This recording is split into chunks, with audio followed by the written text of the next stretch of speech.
You ready? Yes, sir. What's up, guys, gals? How's it going? It's been a minute. This is the Front Street Podcast. I'm your host, Jaime Moreno, aka Mr. Moreno, aka the man. We have a special guest co-host today. Hi, I'm Jadyn. I was supposed to introduce you. Hey guys, this is okay. Jadyn. Okay. Hey guys, this is Jadyn. Hello, everyone. Speaking to the mic. Okay. Hello, everyone. That was loud. I'm sorry. You good? You told me to speak to the mic. Kendra's not here today. Kendra's like mad busy, and so we hadn't recorded in a while. And Melina was like, "Yo, you got to record." And I was like, "You know what? I'm gonna get it back up." And she was okay with it. She really wasn't okay with it. Just you might have beef with Kendra now. Not my fault. But I thought Jadyn's been on the podcast before this season, and so we figured we would go with Caden. Your name's not Caden. Your name is Jadyn. Thank you. You're welcome. How's it going? It's going good, actually. Yeah. How has your second semester been? So we've been back from Christmas break. How are things been going? Second semester, I would say it's been pretty rough. Like it's been wild. You went to state competition somewhere. Yes. So for BPA, we recently went to state in Dallas. Yes. And unfortunately, I didn't advance to nationals, but it was a good experience to go to state my last time. Yeah. But didn't they have like 6 kids in BPA go to nationals? 6 or 7 kids, right? 6? About 6 or 7. That's a huge number. It is. I feel like this was a large number of kids that went this year with y'all too. Because like last year, y'all didn't have this many kids go to BPA state. Not at all. Right. It was like 4 of us. Last year. This year, 15 of us went to state. That's pretty big. Pretty grande. Big up to all the people who made it to nationals. I don't know who it is. There's a laundry list of people. I don't know who you are. But congratulations to good you job. all. We went to Taffy State. There was 4 of us. And then we have one kid that made it to National Leslie. Okay. And Nationals is in Orlando, Florida. Oh, My June is going to be busy. Can I tell you what I'm going to do? Why? What are you going to do? So I have to go to a training June the 20th and 21st in Pflugerville. Go ahead and ask. Where is that? What a great question. I don't really know. Pflugerville is up like going towards Waco. Okay. So I go to that. Mm-hmm. I come back on the 21st. 21st. On the 22nd, me and my wife are taking a 5-day trip to Mexico City for her birthday. So we're going to be there. We come back the 27th of June. The 28th of June, I'm flying to Orlando. And I'm going to be there till July the 2nd. What? That's a lot of traveling. I know. I'm getting my miles in, fam. You are. 100%. Love that for you. I know. It's Hopefully giving a tour. You're going on tour. I'm on tour. It's just going to show up at some random spot. Where's the mic at? Nope. Okay. Exactly. Yeah. I'm not looking forward. I'm going to be real tired.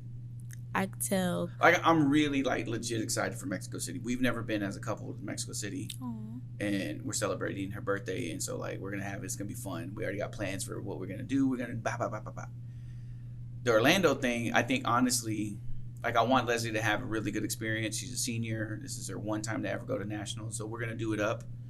But I also feel like I'm going to be dead tired by the time I get, because like I'll have 2 days and then do another 5, and then I'm going to have that. So I think I'm going to be like, let's go have fun.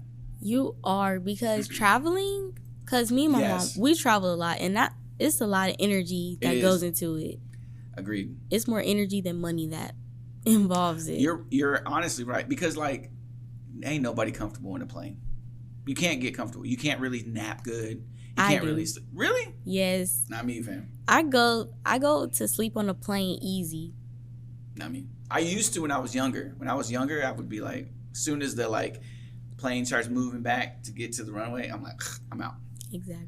But now I'm like, I can't. It takes me a while to go to bed. When we did our bougie alert, there should be a thing whenever I say stuff that's like real bougie. Bougie alert. When we went to London. London is a 11 to 12 hour flight. And it was direct. It was from Houston Intercontinental, and we flew to Heathrow, which is in London. So we decided we were going to try to be smart. Because, jet lag is a real thing. We were going to be smart and do the overnight flight. So that when we woke up, in theory, when we woke up, we'd be in London. Guess what? I got like 2 hours of sleep. Because on a 12-hour plane ride? Yes, because, and let me tell you why. Planes don't get bedroom dark. So there's always ambient light on, right? And then there's like people moving about the airplane, or like there might be a kid that's like sad and starts crying because I don't know why people would take long trips with children. Literally. Anyway, so, and we had these like neck pillows that had like a hoodie over it. So like my whole, like everything but like right here was covered. And it was dark, but it never got like bedroom dark because like the up top lights are always on because, you got to be able to see to walk around or whatever. So no, I didn't sleep. Got to London, like dog tired. And then we didn't go to bed that night until like 8. We stayed up. They tell you this, if you go international and you're losing time zone, they tell you to stay up awake as long as possible for the following day and then try to go to bed at a normal time, 8 o'clock. We all went to bed we were in bed by 7, and then I woke up at like 4 in the morning. Like, I guess I'm up now because I went to bed at 7. Oh wow! So yeah, I don't sleep good. I don't know how we got on this tangent, but thank you for this. Of course. We have a big summer of 24. We have a big 3-week trip to Europe that we're planning. Okay, what part of Europe? What a great question! You're doing a real good job of asking the right questions. Okay. We're going to fly over and see... And I'm nosy. So. I know. We're going to see our Swedish baby, Frida, whose birthday is tomorrow. This comes out tomorrow. Happy birthday, Frida. She's adorbs. Love her. You ain't never met Frida. Okay, but from what you said about her, she seems adorable. So she's in Stockholm. So we're going to go visit her. And then we're going to go visit Miriam, who's in Germany. Okay, now I do know Miriam. Yeah, I think you met her, right? Mm-hmm. Yeah. She's adorbs. She is. And then we're going to spend a week probably in Spain. And have all the other kids like visit us. So like Julia, Ava, Sophie, and then if those 2 girls like Frida and Miriam have a weekend, we want them all to like show up in Spain and like vacation with us. That is gonna be so cool. It's also gonna be really expensive. So we're saving now. We started saving. Like honestly, in like January when we decided this is what we're gonna do, since like January we've been saving, like putting some away in an account. Oh, I love that for you. I hope you'll have fun. Oh, we gonna get turned, as the kids say. I don't know if kids say that anymore. This will be the one time I have a TikTok. You're an old head. It's the one time I'm gonna have a TikTok. Because while we're in different countries, I'm gonna do the stanky leg in every country, and it's gonna be like the international stanky leg like feed. I'm gonna start it with Ava's brother and sister when they come visit. Oh my god! I'm gonna get them to do it. I'm gonna record it and then create my TikTok. You should. I'm internationally known. You're literally gonna go viral. This is what I mean. It's the international tour. You might be right. We weren't supposed to talk about this. All right, we're gonna talk about a couple things today. We haven't even started, and we're already probably behind. Who knows? All right. Love that. You're a senior. Am. You're going through senioritis, which is a real thing. It really is. Like, I never thought that I could, because I've heard all the seniors in the past, because I would be cool with some seniors and they'll just be like, oh, I have senioritis, or sometimes I'll see them, sometimes I won't. It's like that type of thing to where they wouldn't come to school. Yeah. Missing assignments stacked up. Girlfriend, let me tell you. I'm like, whoa. It's real.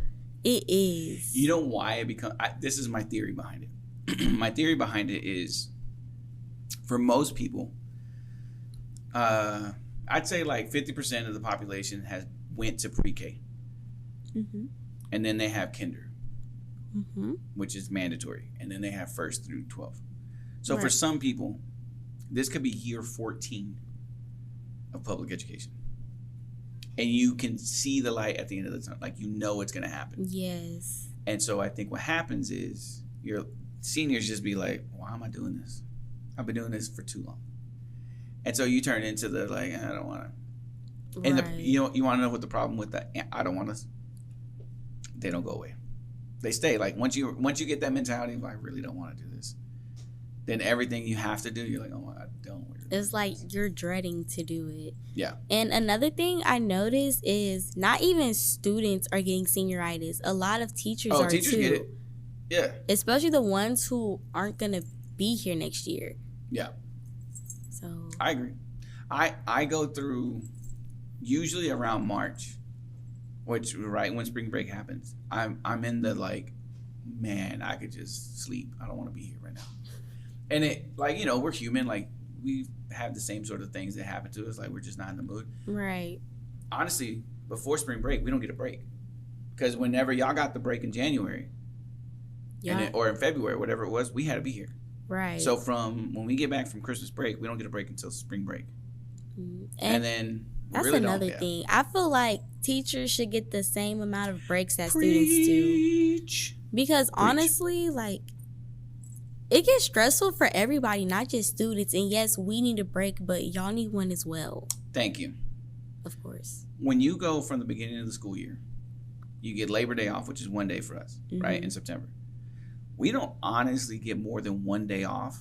Like, and I know we have the weekends, and people are going to be like, but you get every weekend off. That's not the same because we usually do work. We don't get a break until Thanksgiving. Because when y'all get off in October for, you know, a little bitty quick little fall break, which is around whenever the fair, we got to be here. So we don't get a break until November. Most teachers will take time off in October as like a mental health like break because we stress, dude. We don't get a break. Y'all get breaks. Y'all get Labor Day, then y'all get those 2 days in October, then you get this day, and we gotta be up here the whole time. No. True. This is the first time. This year is the first time in a long time that teachers get Good Friday and then the following Monday after Easter. Because usually y'all would get Monday off, but we have to be here. Right. And this is the first year. I don't even know how long. I've been doing this 14 years. This is the first time in forever that I'm getting Monday off. I'm going to enjoy that. As you should. As I should. Exactly. I'm going to wake up late. Yup. I'm going to eat cereal at like 11:30. Yup. I'm going to eat breakfast at 1. I don't know what I'm doing. It's going to get wild. Love that for you. Thank you very much.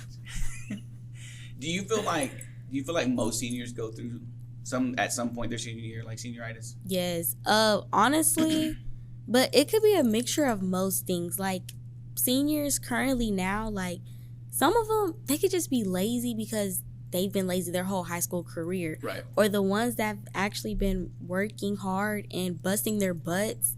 Like, of course, they're going to be burnt out and tired by their senior year. Yeah. And your senior year is supposed to be like the easiest year in high school. But since we're so close to the end, it gets dreadful because we're so tired and burnt out from all this hard work we did earlier in high school. Right. Yeah, I feel that.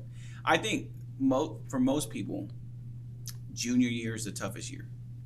Because usually that's when you're getting close. But you're also like taking the advantage or you're taking the chances on like AP classes your junior year. In my personal opinion, I think your senior year should be difficult, but not as stressed as some of y'all be getting. I'll give you a prime example of this. Kendra is taking college classes and like multiple college classes. And she has her classes here. And she did volleyball, she's doing softball, and she's doing golf. It makes sense that she's stressed. Yes. It makes sense. Because like she's doing just as much as any other year, her senior year, versus any other like her junior year, sophomore year, whatever. It's a lot. And so then like she has to divide her time. Yeah. That's a lot. Because even at the college classes that you take, BC or not, they're gonna be stressful because there's more of a workload in a short amount of time, right? So you don't get a full year, you get half a year. Right. To complete an entire year's worth of work. So yeah, the like load is hard, it's heavy. I'll be like, why? Like, my personal opinion, your senior year, you should probably take a math class because you forget how to do math. If you don't, math is one of those things where like you got to constantly do it. True. Yeah. But like people be taking like multiple AP classes. Like I'm in 3 AP classes. Why? It's your senior year. Like you already stressed enough trying to apply, like fill out applications and scholarships and all this stuff. Scholarship Monday, this past Monday, was the last day that people could turn in scholarships. You know how people came to me that I knew they were seniors. They're like, I can't do it. I'm like, I'm so. I had a kid. Jade, I had a kid ask me at noon, talking about, can you write me a letter of recommendation, bruh? Letter of recommendation on the day it's due? No, I can't. Like, you should have asked me 2 weeks ago, 3 weeks ago. Like, it's wild. It's hard. It's a lot. Cause when I was filling out my scholarships, like at the beginning of the month or like back into last few weeks of February. Right. Even when I was doing it, because I still had time to turn them in, I'm just like, this is a lot. Like, I need a management team. So good. I do. Like, this is hard. And then I'm doing it by myself. Like, my mom, she would help me, but she was like, okay, get to it. And I'm just so like, okay, funny. Where do I start? She was like, okay, start off here. I'll deal with it. Yeah. I was like, what? That's so funny. You got a publicist. Exactly. I need a publicist, a writer for essays. An assistant to make sure you're I do. I feel you. Someone to paperclip and staple stuff. That's so good. Like, you really need a management team. Because it is a business, because there's money involved. There's money involved, yeah. I mean, for some people, this could be... I don't believe that it can make or break whether or not you go to college, but what it will do is make or break whether or not you're going to be in debt. So if you can front load your first year with as many scholarships, as much money as possible, then in theory you could save up and it won't be so hard. Right. So it's a lot. We ain't talking like people trying to just go to BC. People go to BC. But we're talking about people trying to go to U of H, UT, A&M, Texas Tech, outside of this state, because if you go outside of this state, you got to pay those out-of-state tuition fees at least for the first year. Exactly. So like, we're talking legit. You got to get your money. Like, you're trying to get your money. So yeah, it's stressful. It's hard. It is. With our oldest son, we had him pick. He did a whole spreadsheet of all he wanted to stay in Texas. He didn't want to go more than 5 hours away. So we made him. We look up every single university that were within a 4.5 to 5 hour range, put them in a spreadsheet, and we had like all the information. This was his junior year. Hey, this half offers your program. This offers this. This offers this. This one doesn't offer this. And then we made him pick up top 3. And then when we got to the top 3 at the beginning of his senior year, we're like, you're going to apply early, because we want to know, as parents who are funding this, how much are we actually going to have to pay? Right. Picked his top 3. He got accepted all 3, and then it became who was offering him the most amount of scholarships. U of H offered him the best amount of money, so we went with U of H. And that's because he had 2 people who went to college and did it. Where it becomes really stressful is you take a kid that their parents have no idea how to do any of this, and they don't really have resources to do this. Mm-hmm. And this is going to make or break whether or not they can go. So yeah, I get it. I understand why Monday people were going crazy. They were going crazy. So 4th period PALS has, I have Jen, Sammy, Edgar, Megan, and Xavier. Mm-hmm. So Xavier already had his situation set up, right? He's going to go to St. Ambrose or whatever it is, university, play college. They're already helping him out. That Monday that they came in, the 4 of them were like, can we go today? I'm like, go. Turn it in, because you need it, because you got to get it, because you need that money. Exactly. All 4 of them were like, I don't remember, one of them was like, not in tears, but like on that verge of like, I'm going crazy. And I'm like, go today. Let her deal with you. I'm good. Like, go handle your business, because I understand it. It's important. Exactly. Senioritis. I didn't have senioritis because I wasn't going to go off to college. I was just going to go to BC, so I didn't really sweat it that much. Why? I only had 4 classes my senior year. Must be nice. And I only needed 2 of them to graduate. Same. For the record, I had an extra year in high school because I basically dropped out, but that's neither here nor there. And you're a PALS teacher? Hey man, it's not where you start; it's how you finish, fam. All right, I'm barely peaking. I'm not peaking yet. I'm still on the up. I haven't hit my peak yet. Exactly. I'm trying to be international. You're still on a come up. I'm still trying to be international TikTok famous with the stanky leg. Exactly. It's gonna happen. It's gonna be great. It's gonna happen. You better promote me all day. I will. Okay. Changing topics. It's a little bit more serious of topic, although senioritis can get serious. Yes. We are gonna have an assembly soon for students that deals with dating violence. for those who don't know, we have had an issue with that on this campus. Some of it has been physical, some of it is verbal, some of it is intimidation, whatever. So my question is, why do you think kids nowadays are more likely, or it looks like it's more likely to happen in this age group and more accepting of it happening? For instance, or as an example, I remember growing up and there was somebody that was real, like, verbally ugly to their girlfriend. But we got tired of it. And by we, I mean my group of dudes that hung out. And we eventually were like, yo, man, you can't do that. Like, you need to stop. Nobody threatened him, but we were like, hey, man, it's too much. Like, that's a female, relax. You can't be yada, yada, yada, whatever. I don't feel like that's the case now. So my question is, why do you think it's happening, and why do you think it's acceptable? So I believe that this could be the environment they grew up in. Okay. Like, if you're seeing violence on an everyday basis at home in your natural, like, environment or habitat, right, you start to think like, okay, this is okay. If it's okay to do at home, then it's okay to do out in the world. And then another thing could be that there aren't boundaries established, saying like, like from the jump of the relationship. Yes, like there's no boundaries. And then instead of speaking up to defend themselves, they just kind of take it because they may be in fear of being alone, maybe, or... Okay. I get that. Yeah. Yeah. It could be like a self-esteem issue. Yeah. Do you... that's actually a good question. That's actually a good point. So you think that maybe like lack of self-esteem will turn into, well, I'm okay with whatever's happening? Yeah, 100%. I feel that way. I think it could be a viewed thing. I think they could possibly see it.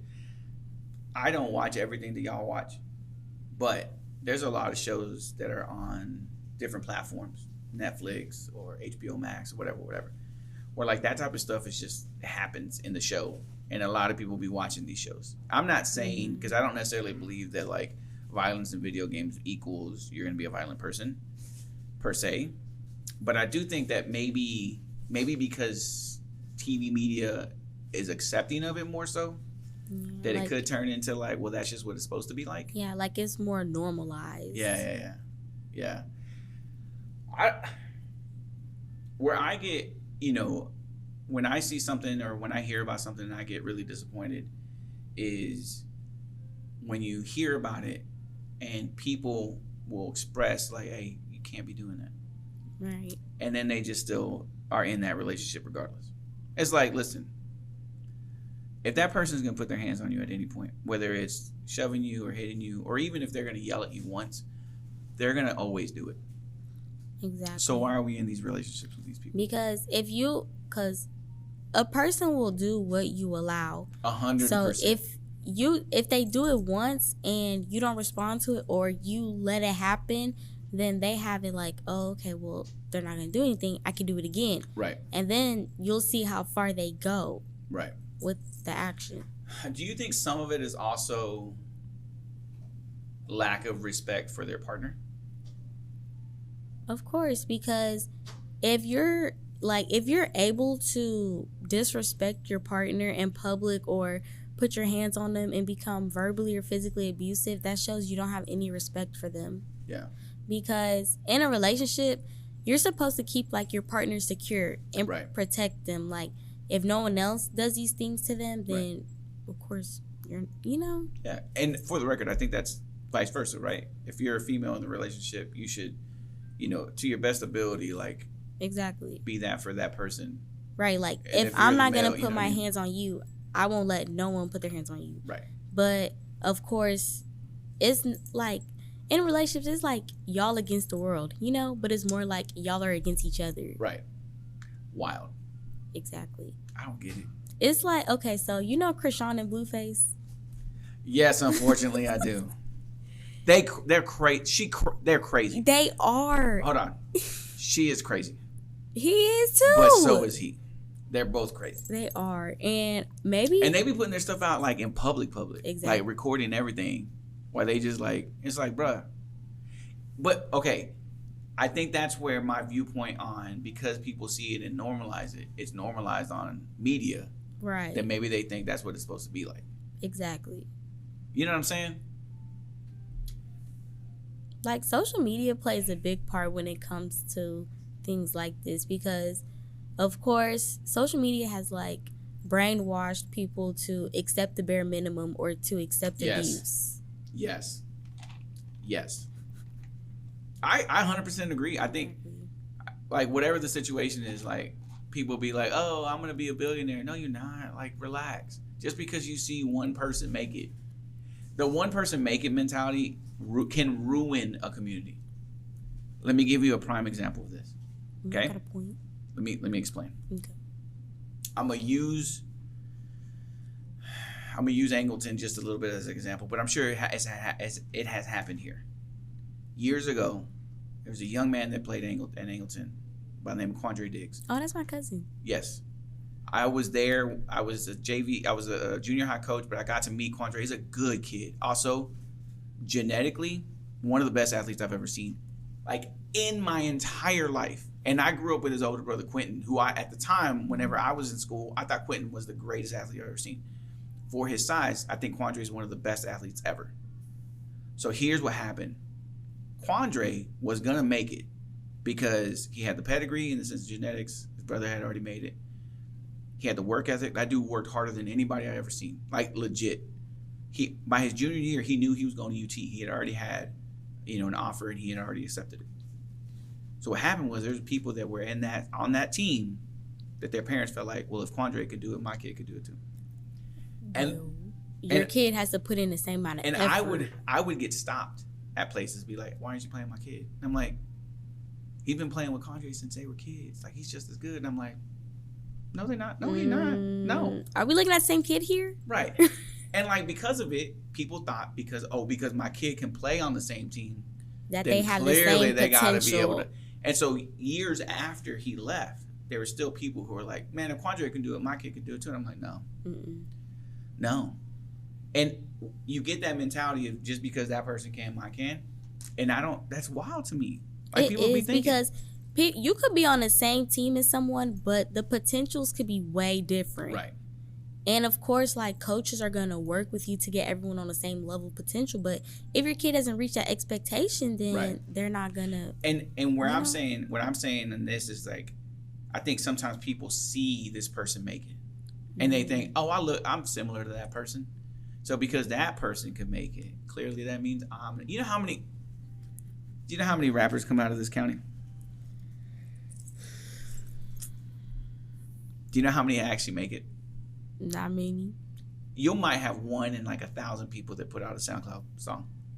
To even get to the next level of like a opening act and like a 2-contract deal. Mm-hmm. And that 2-contract deal may be for nothing because the music business is crazy.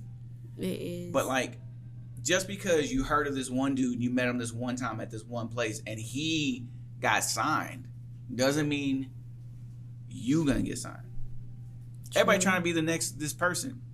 Like, no. It's rare. You know why there's only one Drake? Why? Because he's the only one. There's not gonna be a second Drake. He's a generational artist. J. Cole, Kendrick. They're different. My faves. But they're generational artists. Just like the generation before that put out Wayne and a whole lot of other people. And before that, they put out Biggie and Pac. Like, people make it to some sort of a level like that. But there's one Drake. There's one J. Cole. And there's one Kendrick. And they're going to keep doing it for a long time. Just because some homeboy down the street put on the song that came out in the box one time doesn't mean you going to make it. But people think that they like, oh, I can do whatever because that person does it. So because that person do it, I can do it.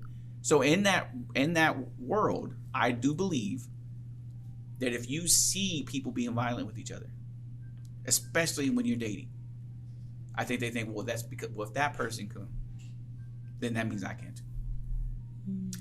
Look, Chris Brown beat the dog out of Rihanna. Now, she also beat him up. That was a violent, bad relationship. We agree. Yeah. Ain't nothing happened really to neither one of them. She became a billionaire and he's still putting out music. Right? So you might think like, well, if he did that to her, why can't I do that to my person? Or you might think, well, if she did that to him, then that means I could do it too. And I think this is where I think social media may play into why this is more frequent. Yeah, because it's definitely has become more normalized. Yeah. What's the name of that show that all the kids were into last year? What is the name of that show? It was on HBO. Zendaya was in it. Euphoria? Bro, that was a wild show. It was. And there was like dating violence in that. I know, I seen some of that. Yes. I seen some of the clips. Like those type of shows that like infiltrate like the zeitgeist of the people, like their conscience. Like I just think that shows like that become just what you think is supposed to happen. Oh, look at them. They're high schoolers. They're partying and living it up. And now people trying to have party. It feels like now you see more domestic violence in high school relationships or teenage relationships than you do in grown folks. Probably. That's probably an accurate statement, to be honest. Because people out here wilding. Man, just like, look. If you don't, like, there's no need. Nobody owns property to other human beings. You don't own that person. Nothing gives you the right to do that. I'll add to this. If you are in a relationship that is in that sort of capacity, you can't just be a bystander and be like, I'm not going to say anything about it because they love me. Because you're perpetuating that as well. Also, your parents need to be filing reports and getting people put in jail.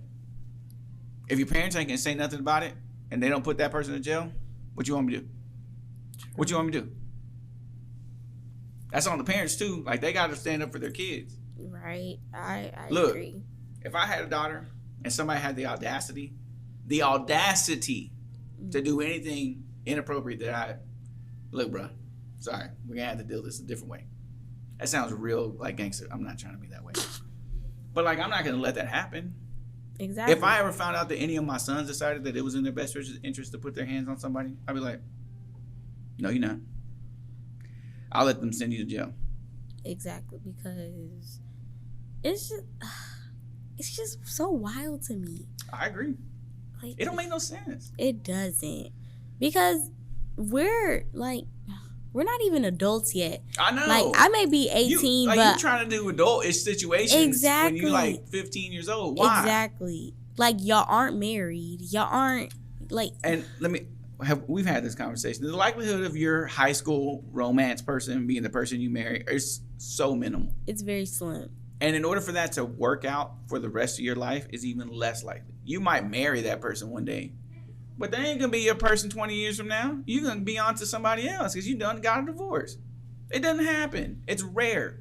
That's why adults, like, it makes sense to get married when you're like 25, 26 after you got your degree or whatever it is and you got a job and you're stable. Because then you at least can provide. True.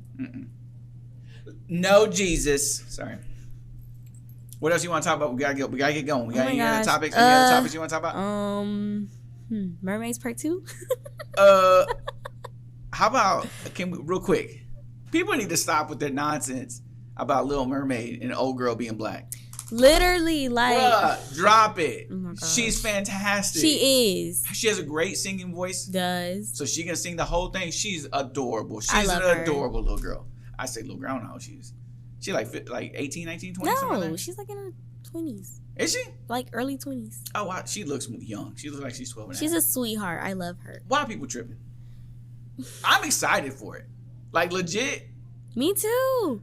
We should go see it for a pals field trip. We're not going to go see Little Mermaid. Why? Because that's crazy. It makes sense. No, it doesn't. And I'll be able to attend this outing. So we're not going to go watch Little Mermaid. It doesn't even come out yet. It comes out like what, May? What? I don't know. I'm going to watch it though.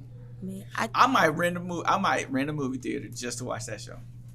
Wow. Yep. I think I might. I'm going to talk to my niece because she would love it. Also, if you haven't caught up, new season of The Mandalorian's out. For those of you who are into Mandalorian, also new season of Ted Lasso's out. Bruh, Ted Lasso's fantastic. If you want to see something different, I'm being for real. If you want to see something different and you're into Asian culture, you want to watch a Korean drama, The Glory. Oh my God, it was good. It was so good. I'm so mad at Chantal for telling me to go watch it. What is it on? Netflix. Oh. Netflix.